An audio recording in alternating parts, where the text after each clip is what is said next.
नमस्कार, आदाब एंड सत श्री अकाल। तो दोस्तों स्वागत है आप सभी का आज के इस ब्लॉग पे।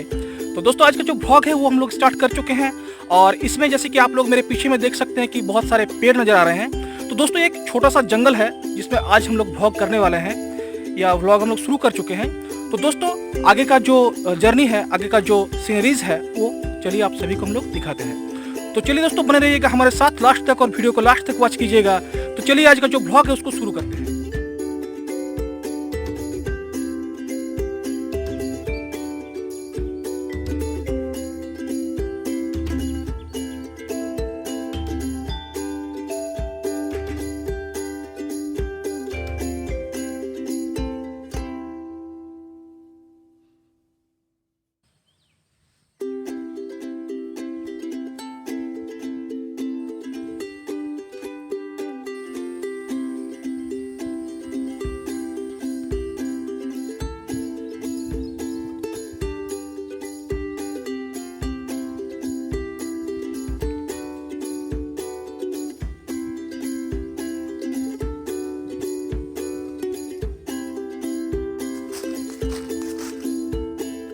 तो ये जो जगह है ये एक छोटा सा जंगल एरिया है। तो मेरे पीछे में आप देखिए यहाँ का जो सीनरीज है बहुत ही मज़ेदार है और बहुत ही शांत एरिया है यहाँ पे। तो दोस्तों हल्का हल्का सा हवा चल रहा है, पक्षियों का भी आवाज़ आ रहा है यहाँ पर। बहुत ही सुंदर लग रहा है, बहुत ही मनोरम जो यहाँ का दृश्य है। तो दोस्तों यहाँ आके मतलब मन का जो आपका जितने भी चिंता है सब दूर हो जाएगा। यहाँ पर एकदम शांत एरिया है यहाँ का। तो दोस्तों बने रहिए हमारे साथ बाकी की वीडियो में और फुल वीडियो को वॉच कीजिए।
तो आज का जो ब्लॉग है उसको हम लोग यहीं पे समाप्त करते हैं। मिलते हैं नेक्स्ट ब्लॉग में, नेक्स्ट वीडियो में। आज का जो ब्लॉग है दोस्तों आप लोगों को कैसा लगा? अगर अच्छा लगा तो प्लीज़ लाइक करके बताइएगा और अगर कुछ सुझाव है तो प्लीज़ कमेंट करके बताइएगा। और दोस्तों अगर आप हमारे चैनल पर नए हैं तो कृपया चैनल को सब्सक्राइब कीजिए और उसके सामने का जो बेल आइकन है उसको हिट कर दीजिए। तो चलिए दोस्तों मिलते हैं नेक्स्ट वीडियो में, तब तक के लिए बाय।